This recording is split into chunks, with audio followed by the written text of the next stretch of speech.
Hello friends, ఈరోజు మనము పొంగడాలు వేసుకుందాం అండి. దానికి కావాల్సినవి పెట్టుకున్నాను. చూడండి, ఒక హాఫ్ కేజీ బెల్లం పెట్టాను. అలాగే 1 కేజీ రైస్ నానబెట్టి దీన్నంతా స్ట్రెయిన్ చేసేసి పెట్టాను. ఇది పౌడర్ చేసి మీకు ఈ పాకం ఎలా పెట్టాలో దానికి క్లియర్గా నేను చూపిస్తాను. అలా మీరు చేసుకోండి. పొంగడాలంటే ఈజీగానే అయిపోతాయి. పాకం పెట్టేసి చక్కగా పొంగడాలు వేసుకుంటే తినడానికి చాలా బాగుంటాయి. అరిసెల మీద ఇవి స్మూత్గా నీట్గా ఉంటాయి అన్నమాట. అలా మనం చేసుకుందాము. ఇవి అంతా పౌడర్ చేసి ఇది పాకం పెట్టి మేము చూపిస్తాను. చూడండి, పాకానికి నేను చిన్న గ్లాసు వాటర్ వేస్తున్నాను. ఎందుకంటే ఇది కరిగాక వడవేసి అప్పుడు మళ్ళీ పాకంలోకి వేస్తాను. అందుకని కొంచెం వాటర్ ఎక్కువ వేసాను. చూడండి, ఇది పాకం, అది బెల్లం కొంచెం కరగబెట్టాను. ఇది ఇలాగా స్ట్రెయిన్ చేసేసుకుని అప్పుడు పాకం పెట్టుకుందాం. ఎందుకంటే ఇందులో ఏ చెత్త ఉన్నా మనకి అయిపోతుంది. అది అందులో ఏదన్నా చెత్త ఉంటే మనం తీసేసుకున్నట్టు ఉంటుంది. వెంటనే డైరెక్ట్గా పాకం పట్టేస్తే గమ్మున ఏదన్నా ఉందనుకోండి మనకు ప్రాబ్లం. చూడండి, ఏమీ లేదు. చూడండి, ఇదిగో బెల్లం పాకం అయిపోతుంది. నేను స్టవ్ వరకు చూపించలేదు కానీ చూడండి, ఇలాగ మనకి ఉండ రెడీ అయిపోతే పాకం రెడీ అయిపోయినట్టే. ఇప్పుడు మనం పిండి కలిపేసుకుందాం. అందులోనూ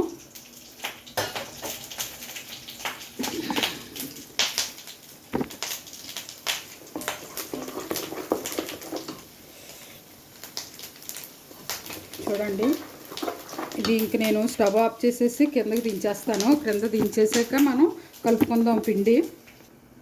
చూడండి, పిండి నేను కొంచెం కొంచెంగా వేసుకొని కలిపేసుకుంటున్నాను. ఇది ఇలాగా కలిపేసుకుని మనం తర్వాత పొంగడాలకి ఏ రీతిగా వేయాలో మళ్ళీ చూపిస్తాను.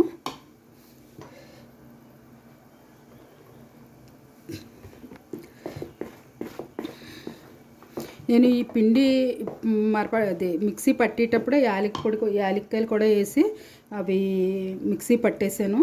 ఇది యాలక్కాయ పొడి వేసినందుకు మంచి వాసన వచ్చేస్తుంది. అలాగే నేను ప్రక్కనే ఇవి కొబ్బరి ముక్కలు కూడా వేయించుకున్నాను. అవి కూడా వేస్తాను.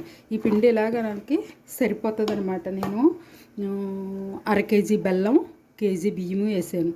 ఇక్కడికి ఇలా సరిపోద్ది. ఒక్కొక్కసారి ఒక్కొక్క బెల్లానికి పిండి అంతా పట్టదు. మరి పట్టినా పట్టకపోయినా చూస్తున్నాను. కేజీకి 1/2 కేజీ లెక్కగా వేసాను. సరిపోతే ఓకే అండి, లేకపోతే పిండి మిగిలిపోద్ది.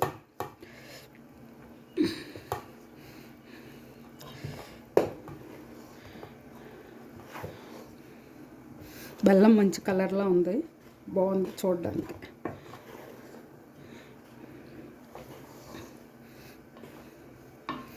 ఇంచుమించు పట్టేస్తుంది పిండి.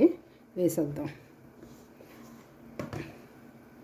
అంతా కలిపేసుకుందాం.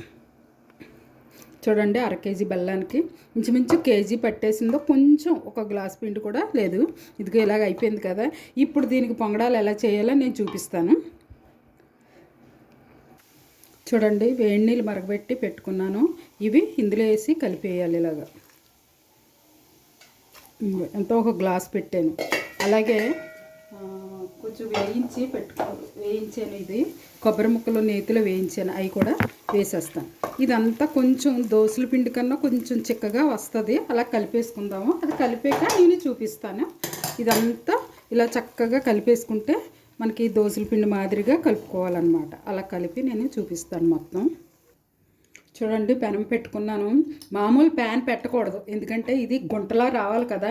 అందుకని నేను మామూలు పెనమే పెట్టాను. అది వేడయ్యింది. మనం పిండి వేసుకుందాం. చూడండి, ఇలా ఒక్కొక్కటి వేసుకోవాలి. అంటే అది పొంగే వరకు మనం ఇంకొకటి వేయకూడదు. ఇంకోటి వేస్తే అది పొంగదు, చక్కగా రాదనమాట. అందుకే అది పొంగే వరకు ఇంకొకటి వేయడానికి లేదు. కాబట్టి ఇలాగ చూడండి ఎంత చక్కగా పొంగుతుందో. పొంగిని చూసారా?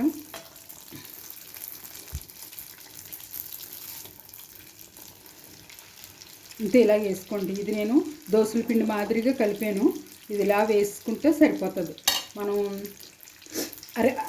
కేజీ రైస్కి 1/2 కేజీ బెల్లం వేసాను. ఇంకొక 100 గ్రాములు వేస్తే కేజీ పిండి కరెక్ట్గా సరిపోతుంది. నాకు కొంచెం ఒక గ్లాస్ పిండి మిగిలిపోయింది.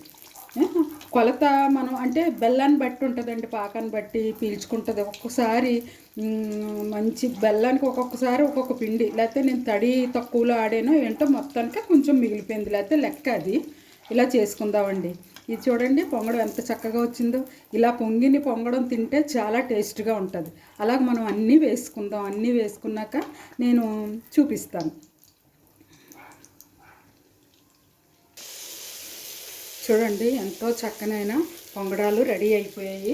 ఇలా మీరు చేసుకోండి, సింపుల్గా అయిపోతుంది, ఈజీగా అయిపోతుంది. ఎవరైనా నలుగురు వచ్చినాడు పెట్టినాడు కూడా బాగుంటుంది. చూడండి ఇది నేను కట్ చేస్తున్నాను. చూడండి ఎంత స్మూత్గా వచ్చిందో ఈ పొంగడం. ఇలాగ మనం చేసుకోండి, స్మూత్గా గట్టిగా కాకుండా స్మూత్గా వచ్చాయి కదా, ఇలా చేసుకుంటే చాలా నీట్గా ఉంటుంది. ఓకేనండి, బాయ్. మరొక డిష్తో మళ్ళీ కలుసుకుందాం. Share and subscribe.